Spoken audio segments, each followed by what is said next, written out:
Recording? Yes. Okay, awesome. Okay. Let's go back. Okay, thank you everyone for joining us to another MiXR. Really excited for this week to introduce Dr. Mike Yao. Thanks for whoever's tuning in at home on the recording as well. Yeah, I'm really excited for this week. Dr. Yao runs the Media Technology and Social Behavior Research Lab on campus. So I'll introduce you to take your presentation away. Thank you so much. All right, do you want me to stand in front of it or? You can stand wherever you're comfortable with. I mean, you can see the camera right there. So if you can just share the screen, I'll just go through. Yeah, awesome. So I will be sharing the screen now, and of course I need to enable it. 1 second. Don't worry about it. I can just. Okay, yeah. So Thank you, Robbie. awesome. No problem. Get this over here. This is actually very relevant to the research, like where in this kind of blended situation, where do you look? Oh, very good. Yeah.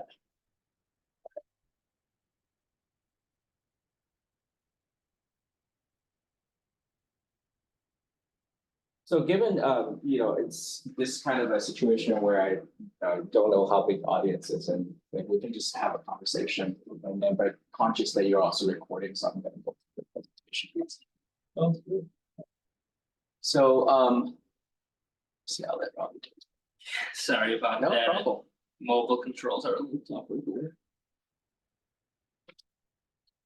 Oh, because you're the host on your mobile phone. Right, exactly.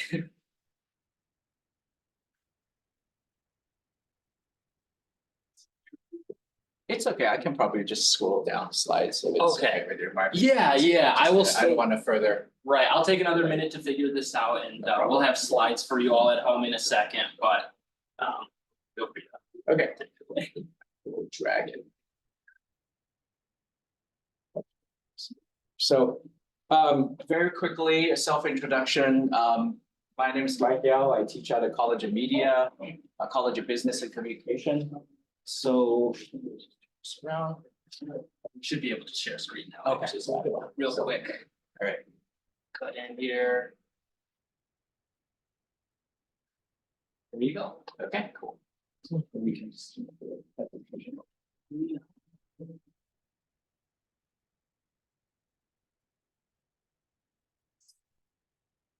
cool. All right. So a quick introduction. So since I think we've met a couple in the room. Oops, sorry about that. Okay. So yeah, like I said, I'm a media psychologist. So I've done research.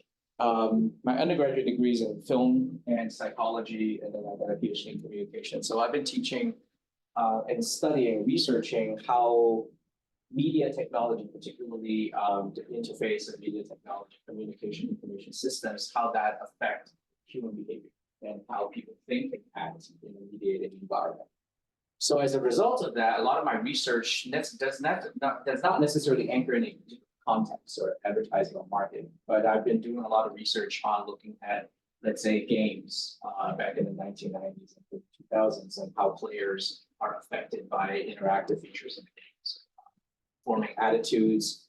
Robbie, you mentioned something pro-social, so dabbled into gender stereotyping as a result of playing certain games and the sort of rehearsing effect and interactive features. Dabbled into internet addiction, device addiction issues. Dabbled into privacy and how people protect the privacy using different systems. So I've had a bunch of affiliations. It's a result of, I think, an interesting thing that when I started doing research, particularly when I took an interest in video game research back when I was doing my PhD, this was never considered as a serious area of research. It was hard to find places to publish because we typically feel like, oh, this is just fun, it's just a game. But from the very beginning, I was just always interested in looking at video game as a way to understand human behavior. This is very controlled scenario, but it's also very social. So, so that I think is very relevant to what we're doing today in terms of VR XR, because what we do, how we behave in a game environment, reflect our personality, reflect our tendencies, reflect our behavior, and in turn, by understanding the behaviors in the game and how we interact with game systems can also allow us to make predictions about people's personality and abilities issues. So this has always been a passion of my research. So my particular research interests digital mediated communication and social behavior and human-machine interaction and communication. My experience with VR started when I was an undergraduate student as a research assistant in the lab at the University of California, Santa Barbara, that was run out of psychology. So at that time, there was this guy whose name is Jeremy Valenson, who was a postdoc. And I was an undergraduate researcher. So one of the first research that got me into study that I was helping with, and that got me really interested in studying psychology and media, and later on, it sort of returned to virtual reality, was this a very, very early version of this Planck scenario. I don't know if you know that there's this pretty famous Planck. Recently, I've seen that it's being reintroduced almost as a game. But the concept is very simple. You wear a VR goggle, you walk.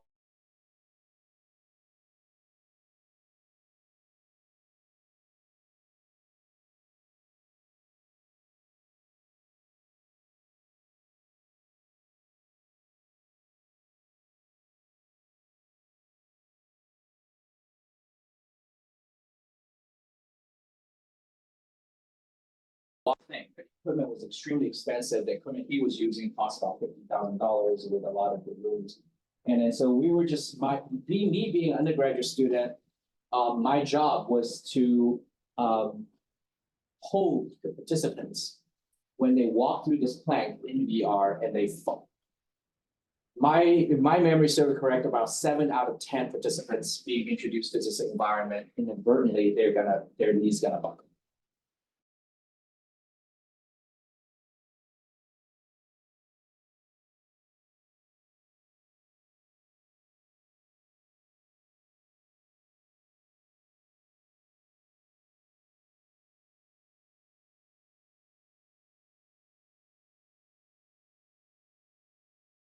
Until this day, I think I still oftentimes think back that in my research to think about those who tried VR or immersive technology and versus those who only read about it. That very first moment when they enter into that world, doesn't matter the resolution, doesn't matter the fidelity. It could be once they get into that, even back in almost 25 years ago, when they see this very crudely made digital world and we just walk through the simple action until this day, it's that compelling feeling that was of my interest. Now we're seeing, all the way from Vision Pro, all of the mixed reality, extended reality, none of that kind of remind me of that very fundamental basic psychological instinct of, man, this is compelling, right? And then after that, very quickly we get bored. Very quickly, we get desensitized. Very quickly, we get this, and then we stop using the system. So that has always been a problem. So, sorry, it took you out. No problem. You want me to? Yeah, just if you can just go through this. This is just a.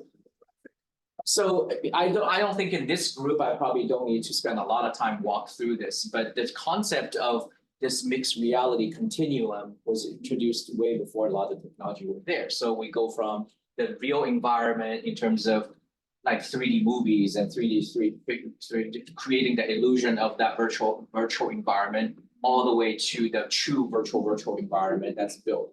So this is really at the continuum, and then this seminal paper that laid out the vision of various technologies in between.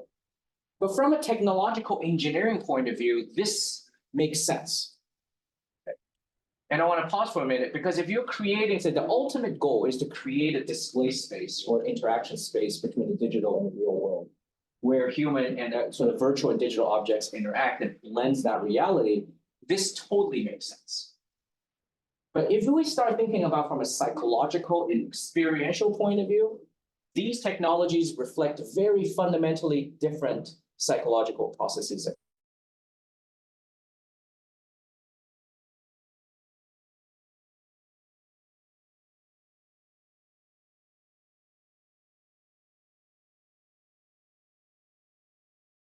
Space, and then you're no longer anchored in this space and time continuum. in the sense that my mind is somewhere else, but my body is here. And there is a disassociation between your mind and everything you're seeing and what your body may come back. So that's why the need for haptics and other kind of embodiment and feedback becomes important, because after a while, that experience can be very disorienting, right? After you spend that time, because your mind thinks that you're somewhere else, but then your body is physically anchored there. Whereas augmented reality on this side of things, the mixed reality, augmented reality, your mind is anchored in this reality. But we're bringing digital objects here. So from a engineering point of view, it's a solution of display, and then how do we, there's a different set of problem. But from a perceptual and cognitive perspective, these are two very different pathways in terms of how we think and how we process information. So hence, a lot of my research, my research lab, and a lot of this focuses on probably more, I guess, philosophical questions or behavioral science questions, is not necessarily how do we achieve that, but is so what after we achieve this? What can we do? What's the appropriate alignment? What can we use it for? Is it useful? Do we have unintended effects? While we try to create that ultimate goal of a blended reality where we don't just differentiate different things, and then to help us become more productive, do entertaining, play games. But at the end of the day, what is reality anyway? It becomes an existential question. Because as a psychologist, for example, the first question I ask when I study VR is a fundamental question of the duality issue. Is your mind connected part of your physical body or not, right? To me, VR is probably the most convincing piece of evidence that allow us to think about mind and body as two probably separate entities and start thinking about this whole mind versus brain issue. But I don't agree with a lot of the debates, the intellectual philosophical debates in behavioral and psychological science. But if you think about this, is the neuroscience part of it, looking at the brain functions, but at the end of the day, that experience, the feeling of it, and being able to transport into a different world suggests that there's something more, like, this experiential, or are we still connected? So those are kind of questions. And then another question is it important? Why is it important? To what extent is it important in the social context? So if we move on. So here, today, I just want to briefly introduce the difference between immersive media and media induction immersion, induced immersion. So to me, again, going back to this concept of there's the hardware system part of it, that's immersive media. These are media systems, VR systems. But it's related. Its goal is to induce the sense of immersion. But the immersive experience that these media systems induce might be different. Right? So it's, conceptually, they are different things. So we'll move on to this. Okay. So very quickly, I think in this group, you are very familiar with the kind of promises, the visions of what we hope to achieve. So perceptual realism makes it as from not just visual perception, audio, and haptics, feedback, touch, smell. How do we create a immersive environment that is so real that your brain cannot differentiate, right? To perceptual realism. Interactivity, how do we interact with virtual objects in there?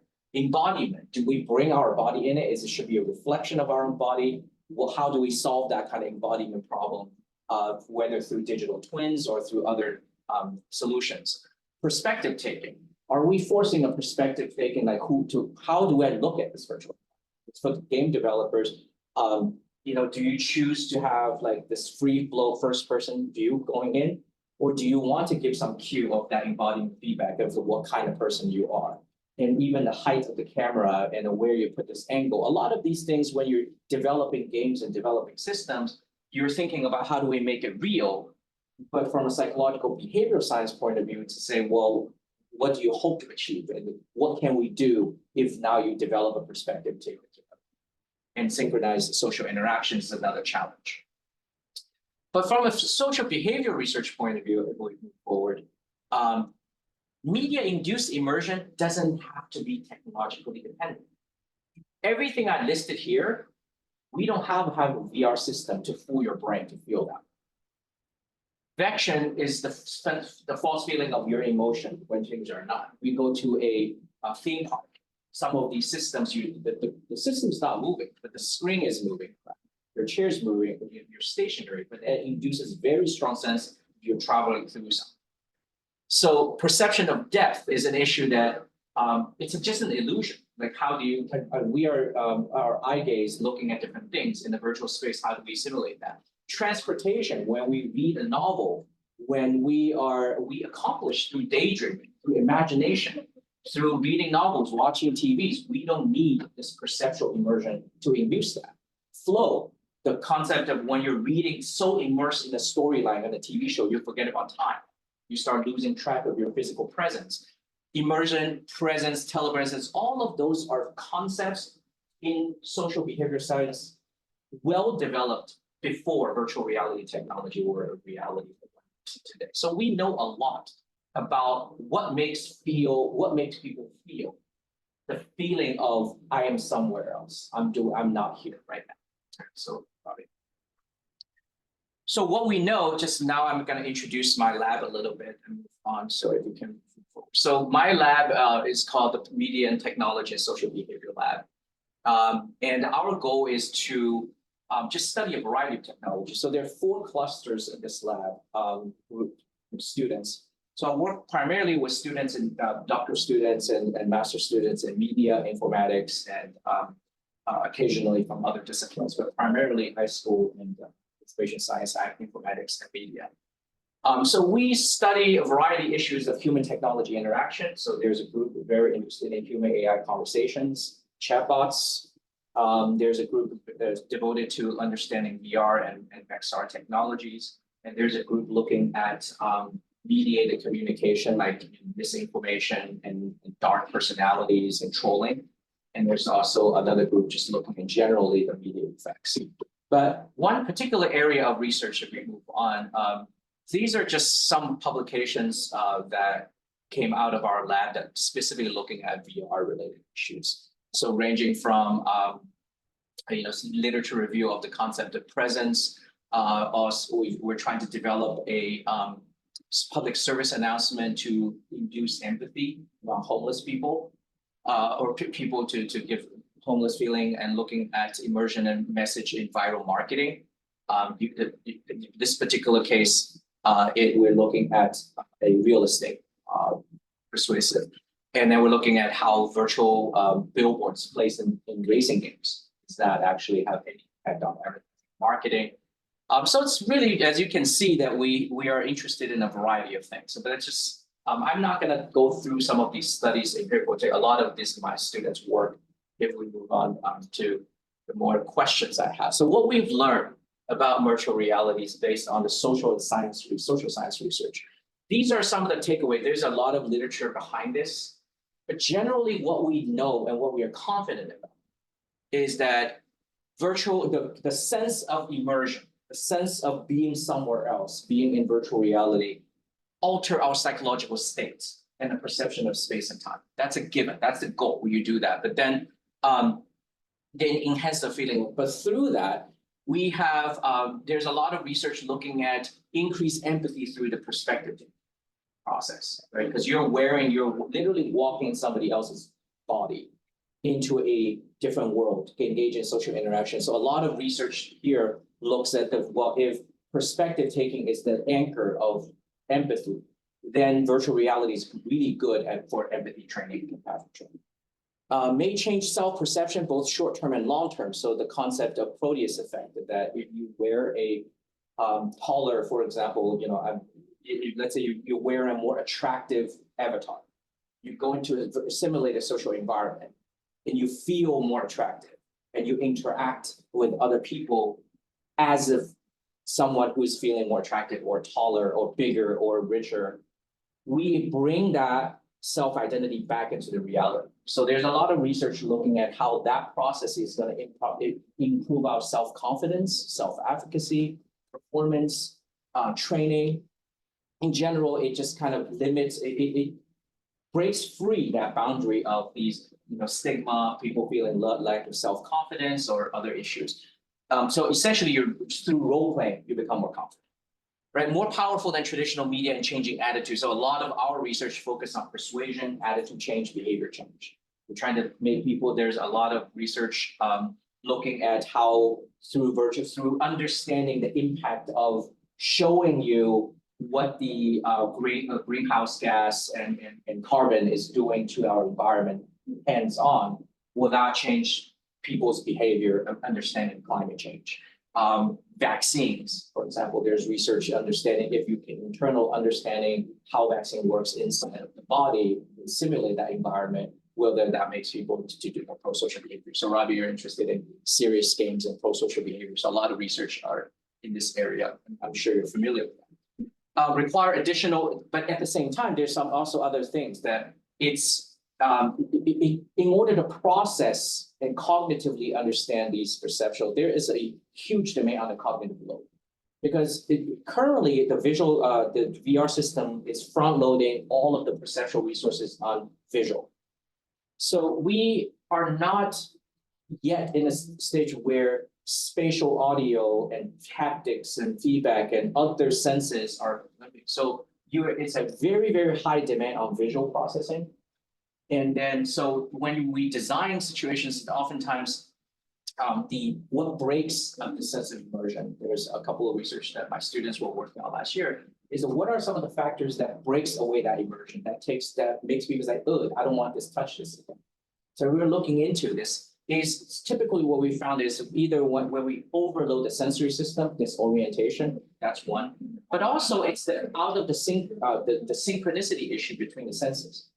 When you walk into an environment, your senses start to mix signals. You're seeing something, but you're hearing something else, right? That's just audio. But then you start to feeling other things. You're holding a joystick, but you're controlling you're imagining this. It makes sense if you're holding a golf club or a gun playing a video game. But what if I want to have other services? That's not very intuitive. But having to control things in it's not so intuitive way without being able to use haptics or hand gestures, it breaks that visual immersion. And then also we think that the device and an experience vary across widely. So these are just some of the things that we know. I'm gonna end just the general introduction, but there's so much we don't know.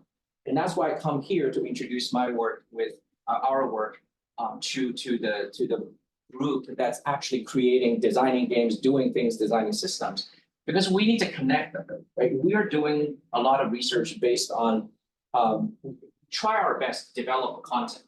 We write our own video games, and then we test using the video game as a testing bed to test people's memories and cognition. But at the same time, it's just not efficient. Every time we want to do something, we have to create our own content. There's a lot of upkeep. So if we can collaborate, and then that's why I come to this, and thank you for the invitation to come to this lab and say, well, I know these groups in various areas in campus are actually developing these things.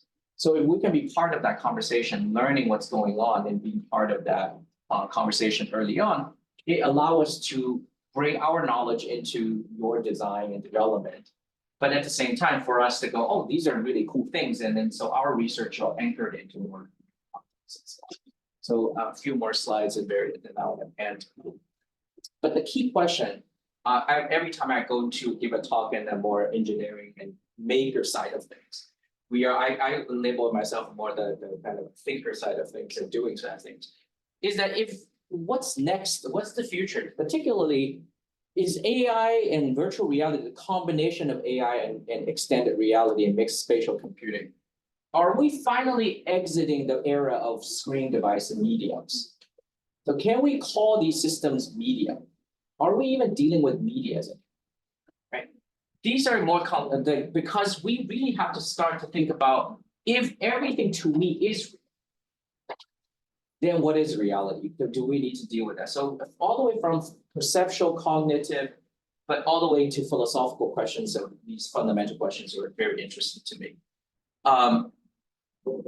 But more importantly, this is the slide that I want to end with. It's just that we are doing a lot of game design, a lot of applications. But understanding immersion is ultimately the humans behind it. And I always love this analogy that if VR ultimately and technology can teach you Kung Fu, just downloading a program into your brain and through the simulation. But what's left of that question now that you know Kung Fu? These are the questions that we ask on the social science side. Say, why do you need to know? Can you really practice Kung Fu? Like if Neo can practice Kung Fu in his mind in a virtual reality in Matrix, when he exits that Matrix, his muscle atrophy and all of those things, can he actually perform the thing? Because in a lot of early research in VR said, yes, through practicing and rehearsing in VR training, definitely increases your self-awareness. So in medicine, in healthcare situations, in military training, police training, construction training, you can train people feel like I feel a lot more confident going into a real battle situation if I undergo virtual training. The problem is, where's that line?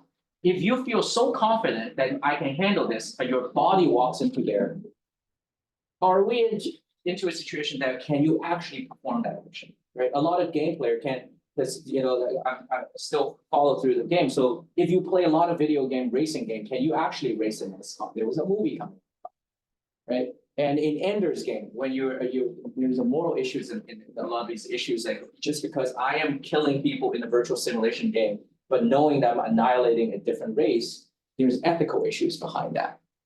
How good am I? What should I do with this new skill? Do I go walk around and fight people for no reason? Or is there any social context in which I should do this? What and how would other people use it for? Who am I against? Am I fighting that person in the real world or the virtual world?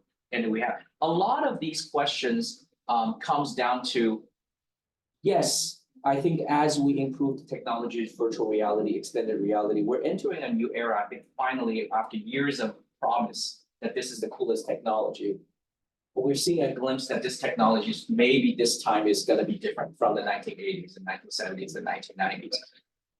But ultimately, the question I think we do need to bring the social science and behavioral science people to ask these questions. And what do we use it for? What do we need? And that's what our lab does. That's what I keep on thinking about all the time. And then so thank you again for your invitation. So maybe this, I think that's the end. Yeah, thank you. All right. So happy to answer questions or just dive into engagement. So also I want to introduce Doa really quickly. Doa is a incoming PhD student in our lab. He already actually has a PhD in engineering. He's a game developer and virtual reality expert as well. So I just want to bring over to this group.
answer that question, since we have a bit of time, is maybe slight detour. It's not until I think recently, years ago, I realized when I read some of the folks on the computer engineering side of who's doing VR, that I realized that the literature of VR and the research space have been developing almost in silos. Right? You have the Jeremy Bayless and Rector, the psychologists. Primarily, when I joined that lab, when we were using VR, we never saw VR as in itself as an commercial application or any. It's more of this is one of the coolest ways to study behavior because we can create various simulations, social simulations without hiring actors, and then we can test all kinds of social psychological processes. So we primarily saw this as a scientific research experience. But then there's a whole group of people that work on the hardware developing system side of things. I always thought, because I kind of left the VR research area to focus on like addiction and game and other medias, after my undergraduate, I went to the grad school and then sort of not doing VR research, I always thought there was a deep connection between those who are doing the perceptual cognitive side of things, connecting with the engineers who's developing.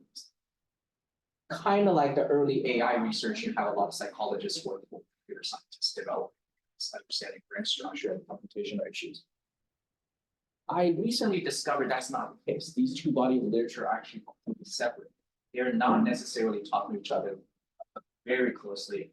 Then there also comes the entertainment, game, and industry side. So the long answer, Ethan walked away, is to I'll talk to Ethan later, but it was really just. There's three separate, the industry is developing things that are focusing on application, go to market really quickly, developing games. This is cool, I'm gonna do this. The engineers are always focusing on the next sort of challenges, right? Working on making the devices even better, even more efficient, faster, performing better.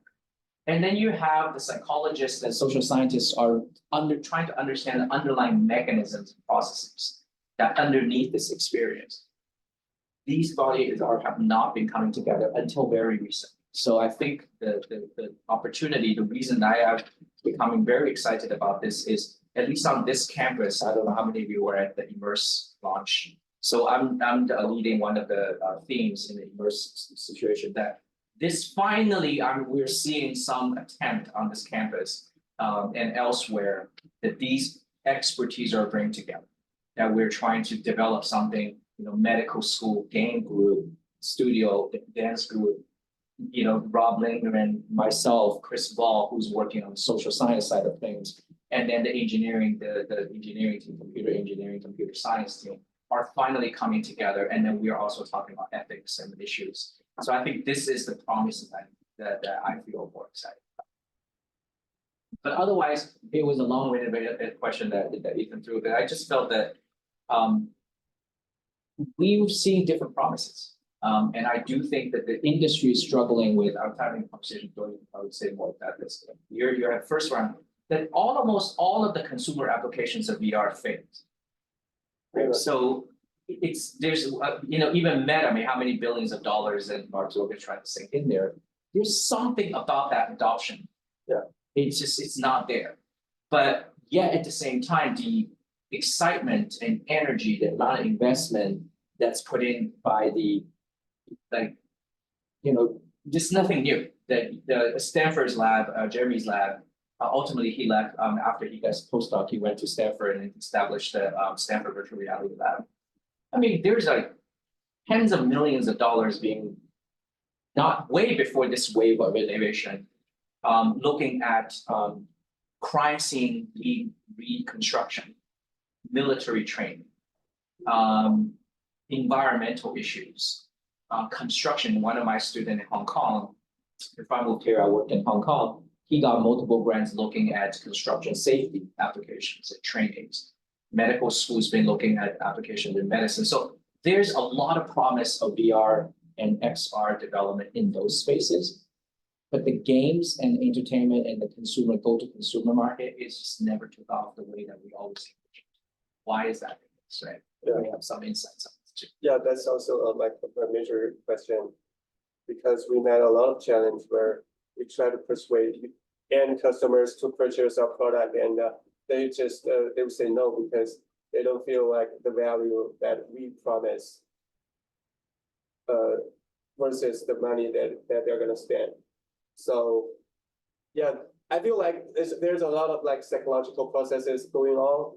So that's why I came here and studied with Mike to try to figure out, hopefully, to how to better to get people use these technologies. Yeah, to find out the fundamental reasons.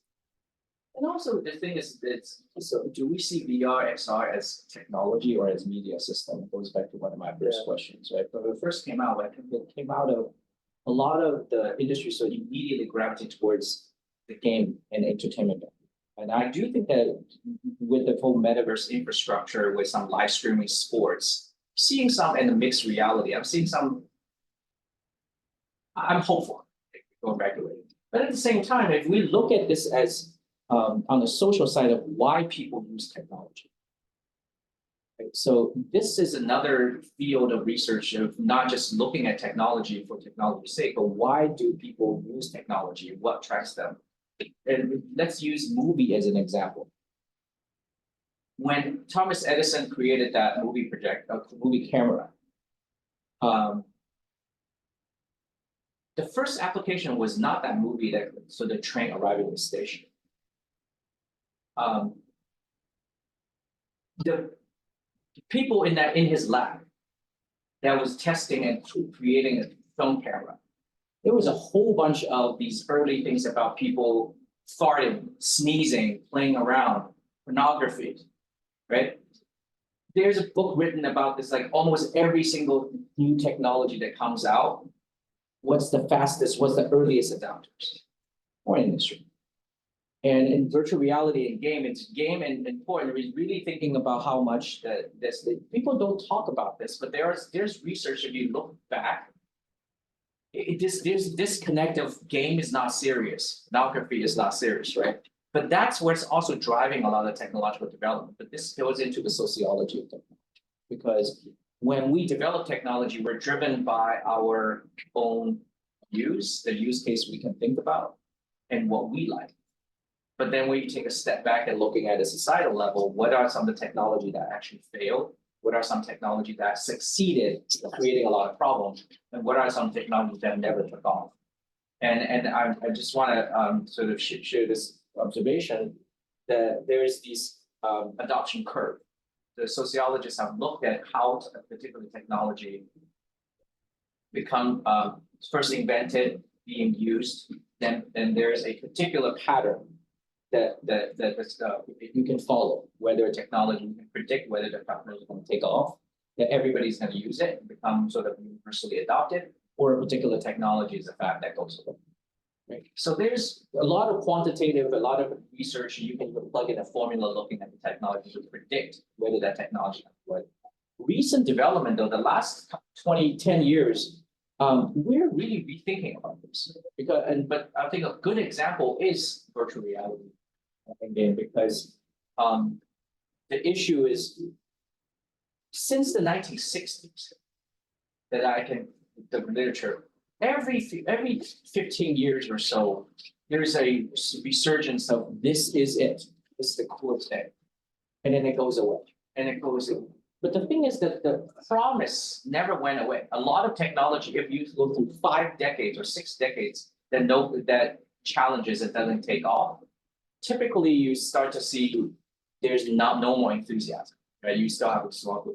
But this is a case where it never took off, but everybody believed one day it's going to take off. There's something intriguing about this, going back to psychology, but yet we're not there. But why are we not there? And that's one of those technologies and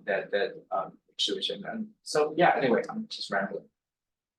And from a point of view of market, yeah, I feel like the formula is so simple. It's just the investment and the profit.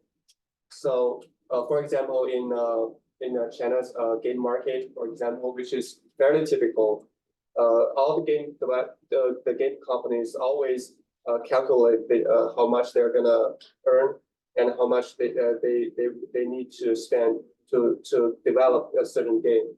And for in case of VR games, the ratio is always negative. So you will always lose money once you invest a VR game. So that's one of the major reasons from the market that why we don't see so many games. And in the US as well, you can see the big name company, the AAA game companies are making their VR games, big titles, the Assassins and the clan from CryEngine. The CryEngine is one of the major engines, and also Ubisoft, for example, they all released their own VR titles. But I believe, and according to the data, all the big names are actually losing their money. I feel like all the big name companies, they have enough money to lose, and they don't see this investment as other games to make profit. On the other hand, they make this it's kind of like a claim that I am a player. I am in this game. Yeah. Same thing, I think a lot of the companies using not just VR, but let's say the whole metaverse play, creating virtual reality based. You see these big brands like UNLV, I mean, the Louis Vuitton, the brand company, they're doing a lot with virtual branding, right? Audi did that, Volvo did that. It's a money losing proposition. They just need to tell people that we're doing this, and then it's sort of similar to AI. I think. You're saying that the big companies are actually incorporating AI into the company, but there is a lot more companies are just putting AI into anything to kind of claim that it's stake. I feel that the cost of game development is an issue. Like I don't know. Yeah. This is maybe just hear from you guys. That's a lot. It's even more than a teacher bill, I would say. Seriously. Anyone here to develop? So, yeah, actually, I do have a question for you guys. Are you all game developers and VR game developers? I think it would be worth going around because I know most of us are involved on VR projects, and if you're not, that's okay. Just introduce yourself as VR club. So what brought you guys here? Let's start with our president, Zach. Hi, Zach. I do some game development work for the studio. Don't know if Robbie mentioned. We talked about it briefly. So I help out with the video archaeology project. Pretty much just bringing together all of the programming. And I'm also doing some other smaller projects on the side. Some of my game studies and design classes. Because I'm trying to get a minor in that way. What's your background? Like your engineer background, or I'm a computer engineer. Took a game studies class a year and a half ago, and from there I just been in love with it. My name is Peter. I got into VR during the pandemic. I was living in Japan and I couldn't do language exchanges, so I started helping build an online platform for exchange languages, English, Japanese, and that took off. It's had like 1 million visitors in the past 3 years. Then I come here and I've been working as kind of an MiXR developer for Jump Labs, which is for like simulating nurse and patient interactions. Right now I'm playing with multiplayer, which is, oh my God.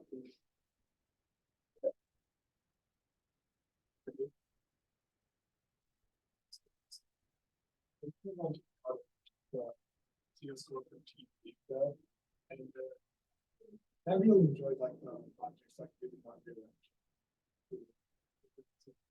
have this one project surviving in the goals like this council we have design things and fight against them.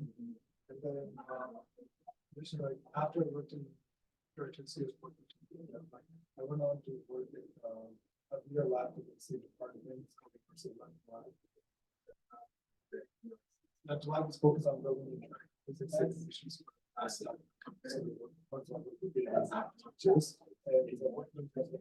it's all I'm familiar with physics and concepts like that. Like those concepts can be very tricky for students. So I've resolved the look at it once. Don't be sort of information. So, my role as a developer was actually, essentially I work with a group of other students to build this interactive experiments that students would play on with. And they're here to question within the simulation. So once they play with the actual experiment, they have a better understanding of the question that has to be done. And so they can actually select the option. And so, I'm not sure if passionate about it. Yeah. I'm also planning on.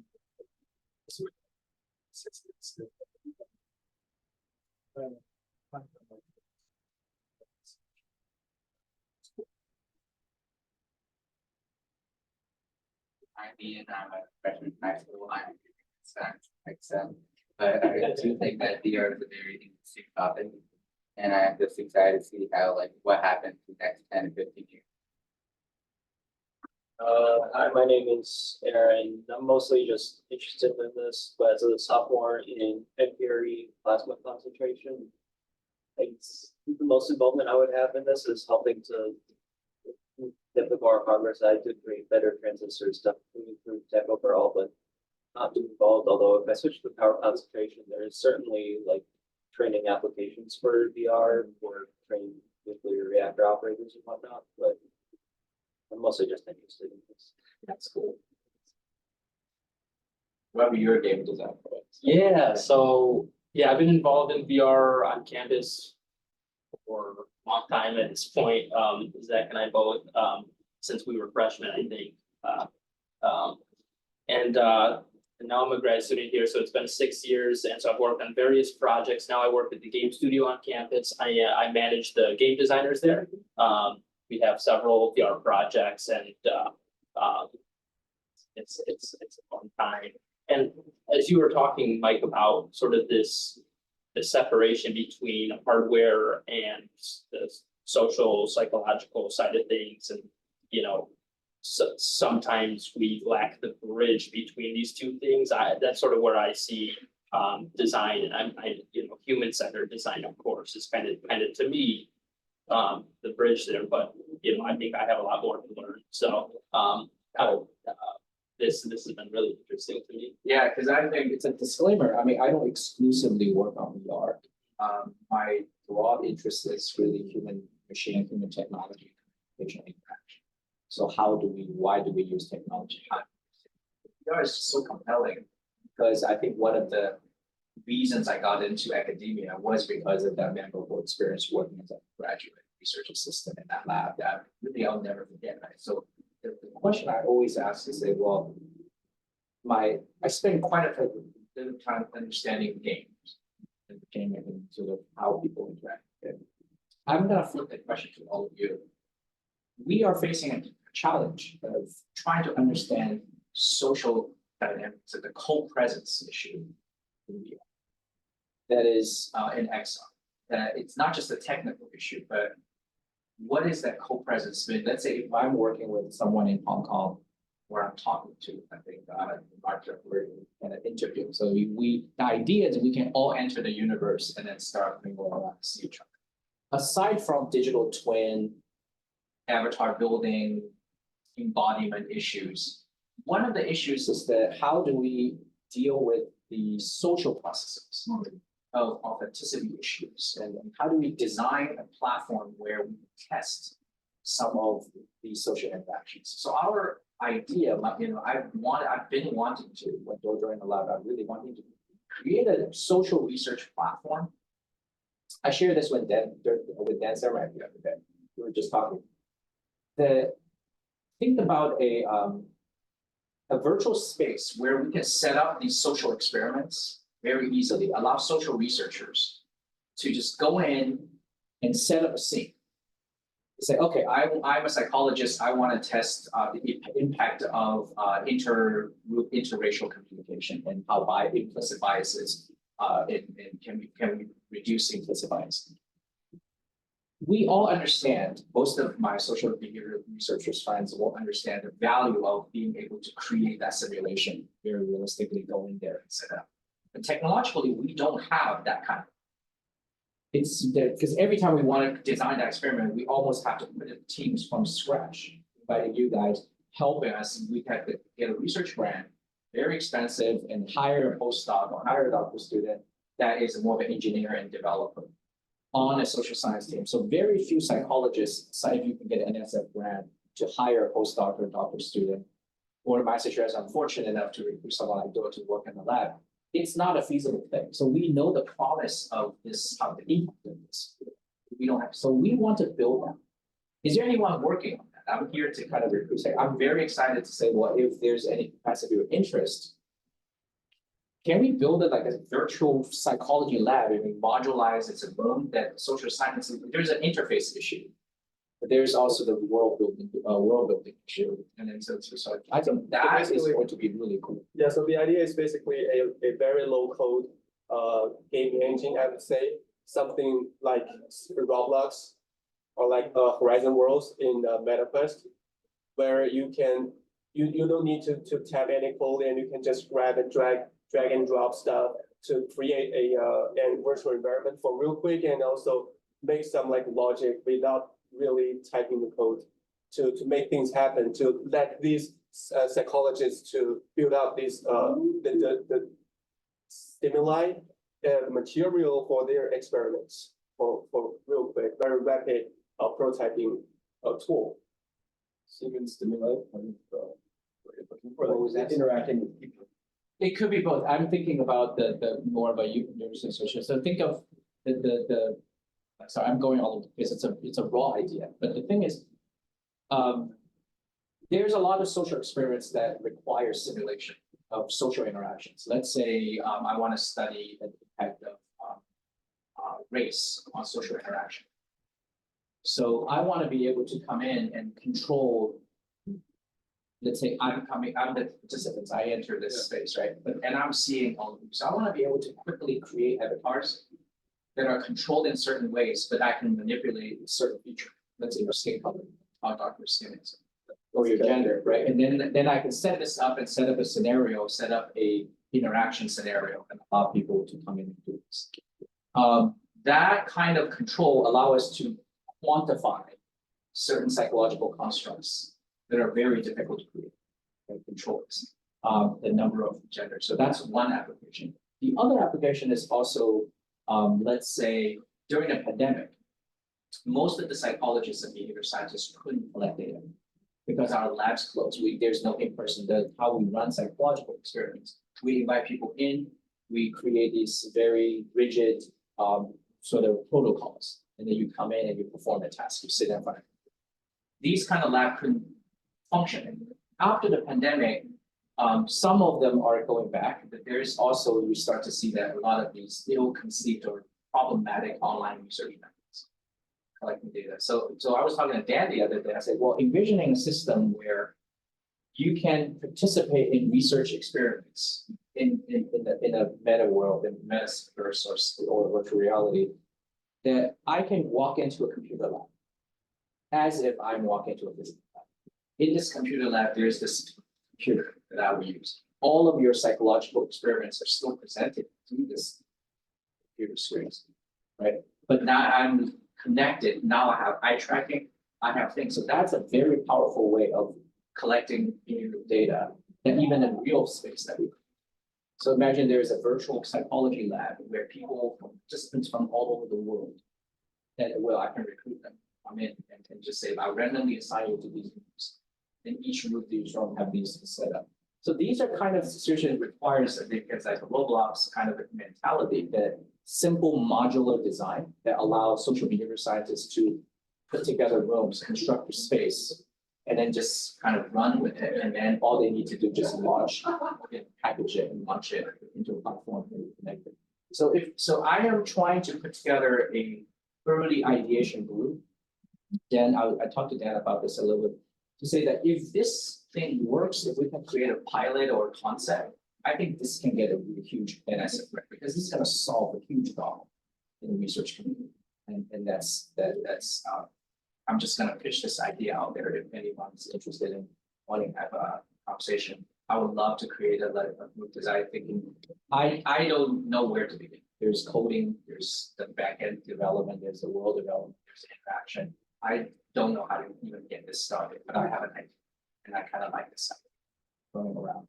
inviting people to participate. I have a question Yeah. about that. So I'm assuming this is along the lines of the one experiment done with the teachers and students of different like skin tones and things like that. But I guess when talking about that particular bit of research, do you know like what is typically used in that kind of study? Like, do they just build it up from the? Yeah, that it's used to be, so Jeremy did a lot of this research 2-3 years ago. So let's say they will code a virtual space, and then they will create avatars by 3D scanning. And then so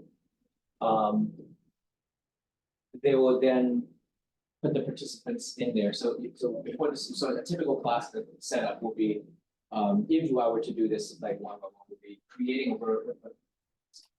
Let me put it this back up because a couple of studies come to mind. So a classic study that I was not involved in this, that people wanted to psychologists wants to study risk-taking behavior in gambling situations. Right? How other people, how your risk-taking and assessment of risk is affected by people around you.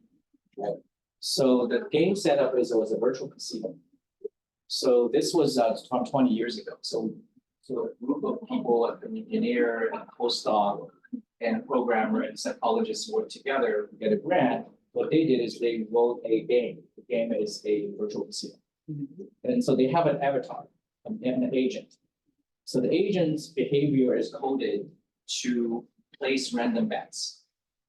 And based on the cards. So when the cards don't, if you guys play poker, when the cards come out, and they were trying to manipulate, so the agent is pre-programmed to place very high risk bets or very low risk bets. The participants enters its virtual space, sits next to that participant, for that agent, the computer agent. And then the result is to look at whether or not the small blind, so the big blind, so it's the small blind following the big blind, placing the bets, and how that influences the betting behavior of the real person. So this research, they did all of that. That simulation was created for that study. By my count, 3 studies came out of that. That student graduated, that game went away, right? Then next, another PhD student come in. That student wants to study how virtual feedback of your body changes your exercise behavior. So that student had to put together a team, develop a scenario where there is an exercise machine, and then you run on a treadmill. And then there's a mirror in front of it in the virtual space. So in one condition, as you're running on the treadmill, your avatar, your mirror image shrinks. But the minute you stop, it gets fat. So this is a manipulation, it's a very sadistic way of testing it. So the minute they slow down, as you slow down, you see yourself blow up. So you just, it's a very testing to see how long you can keep people on that treadmill, right? So to see that, so but the point I'm trying to make is that that team published a couple of papers, got a tenure factor position, never used that as a notion. I had a student develop one racing game.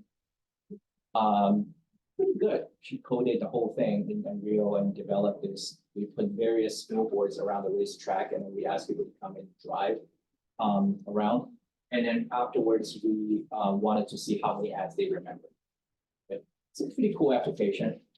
She spent 1.5 years learning, developing that, collected data, we published a paper, she graduated. But for her dissertation, she had to develop a separate one, looking at a simulation of a lung, smoking the lung interaction. So all of those are examples of the upstart costs for social behavior scientists to design these really cool studies. But imagine there is one way to kind of allow this process to be very easy. And I just think that it's gonna really revolutionize social science research in a sense. I kind of feel this is an opportunity. We are in this campus with the know-how and expertise. This might be something. So something to just lower the barrier of entry For social science behavior scientists to basically download a package and then playing around and packaged enough that they can set it up, and then all they need is just maybe a MetaQuest, 3 to run these experiments. So imagine that, because I was thinking, imagine that casino game never, like I was a research assistant on that, but I didn't get the credit for the publications, I'm too young. But imagine that casino game never went away, and I can start manipulating the avatars, not the agents, not only the betting, but I can start changing the skills, the gender. And I can start putting more people around the type table. I can see the multiple groups. So that scenario is far more compelling than this just 3 paper that we studied. So. Anyway. Well, thank you. You should have started at 5 o'clock and then more people. Yeah, yeah, we might need to talk about that. I think that's it. I will just say I'm looking forward to talking about this project with you and Yeah. Dan, because I know that will happen. No, I'm serious, like, if Robbie, like I said, if you're interested in further talking, just even bouncing off the idea, it turns out this is not feasible, it's not feasible, but I'm really interested in talking to people who are actually capable of using, like, creating this, then let me know how feasible this is. All right, Thank you so Thank you. much. All right, I will end the recording. Thank you everyone for tuning in from home. That's Robbie. 1 second here. All right.